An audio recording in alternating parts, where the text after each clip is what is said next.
What is up, guys? California Phantom. I'm here with my $3,600 Epic PC, the perfect workstation, the be-all, end-all gaming rig, coming right at you. Let's talk about it. For those who follow me on social media, you know my situation. I had a Dell Inspiron. It's a pretty beefy gaming laptop. Completely took a crap on me. I wasn't able to edit any 4K footage, and a lot of the situation was the fact that it had integrated graphics and dedicated graphics. What was happening was my integrated graphics card was interfering or affecting my dedicated graphics card, and with Adobe Premiere it was causing all kinds of bottlenecks, freezes, and eventually I said enough is enough.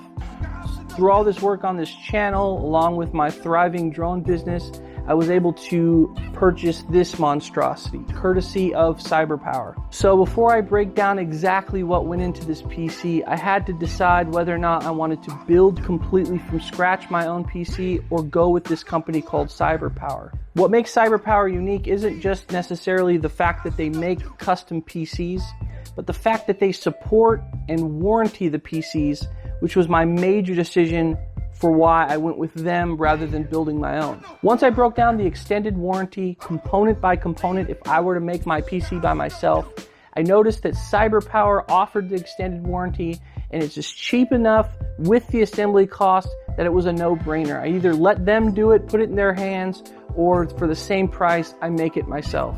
These guys know exactly what they're doing. About a week into the order, CyberPower PC reached out to me and said, hey look, we can't get the motherboard that you were after, that you were looking for, but we can upgrade it to an ROG, an ASUS ROG Strix. So it was about a $40 more expensive motherboard that they were willing to give me for free in order to expedite or to at least continue with the assembly process. It's those little attentions to details that I was looking forward to, that I was really looking into to make sure that these guys stand behind their stuff and they're on their game.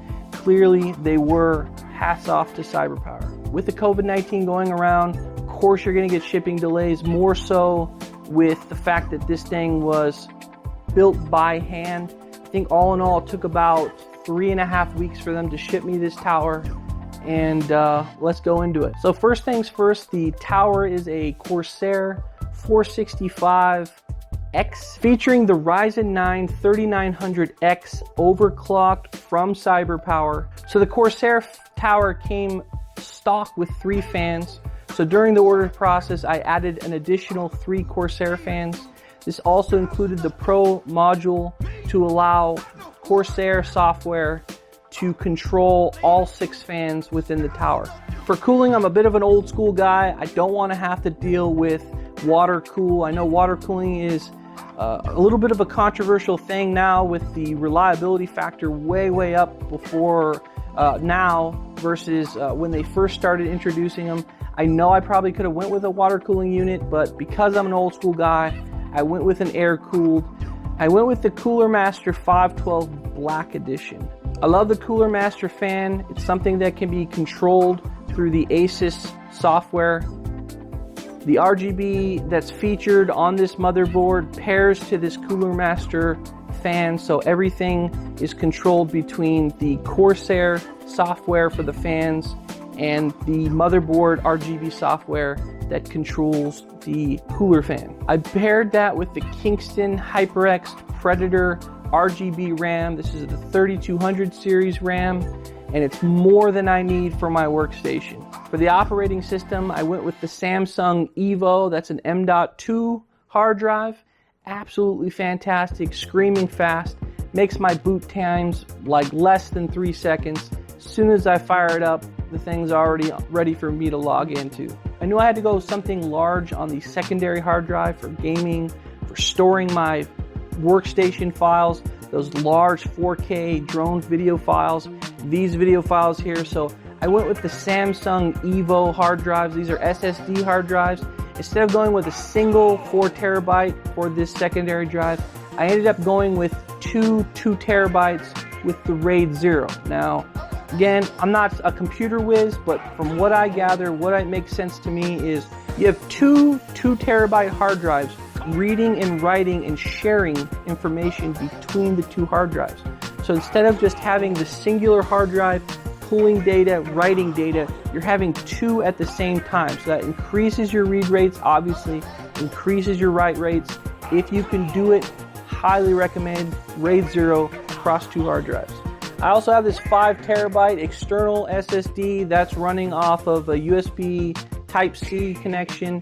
It's good for projects and for backing up work. It's not something I directly work off my projects. I have more than enough information in the desktop now to handle any project that I have. I can throw several weeks of projects on there and have no issues whatsoever. So I originally was going to get some Corsair lighted RGB strips to kind of really make this RGB factor out of this world, but I decided I went against it. I liked, once I started tweaking these fans and getting all the different RGB elements into it, I really liked the way it looked. I think the strips would have taken it just a little bit too far. Maybe it's gaudy, I don't know. Let me know in the comments down below whether or not you think the RGB is just a little bit too much. I personally like it. It ties this whole workstation up, and I can't wait to get my full use out of this tower. To recap, if any of you guys are interested, I paid about $3,600. You get the Ryzen 9 3900X. You have a 850 watt gold ThermalTake RGB fan. The RGB series really doesn't matter because you're only putting a little bit of light out through the bottom of the tower. The Corsair 465X is the tower. Magnetic filters all the way around, bottom, front, top. Chose this tower in particular because of the amount of open available airflow. I love the fact that I'm going with a very fan crazy, fan heavy unit instead of the liquid cooling, so I wanted to make sure that this thing has as much airflow as I need it to have.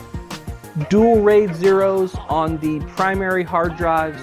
Those are Samsung SSDs, and the M.2 Samsung Evo is also a 1 terabyte. That is for the operating system. This whole process has been really great. The only issue I had when I unboxed this and got this up was it was missing a single rubber washer off of one of these glass pieces. I contacted CyberPower just to see how good they are about sending parts, missing parts. They shipped out a rubber washer, and within a week I had that replacement part. So hats off to CyberPower. If you guys are interested at all, maybe you don't have the technical knowledge to build your own PC completely by yourself, but you want something better than your average Best Buy PC, your average Fry's or something like that. I grew up thinking you get the Dell, you get the HP, you know, I'm old enough to remember Sony Vaio. Maybe some of you guys out there remember Sony Vaio. Those were the PC that I knew to get. I was completely blindsided, completely dumbfounded with this whole concept of building my own PC. And when I went to undertake it, I realized companies like CyberPower, I know iBuyPower, there's a few others out there, they're fantastic. They give you an alternative option to build an absolute amazing machine using the very best components. And there's nothing really more to be said, guys. I hope you enjoyed this video. Gives you an idea, gives you a world of possibility. If you're looking for an editing station, a workstation for editing 4K, for extreme gaming, this beast handles everything. I tried Warzone, absolutely full, highest detail settings. This machine screams right through it. If you enjoyed this video, please hit that like, subscribe for more content. I'm always producing more content, and we'll catch you on the next adventure.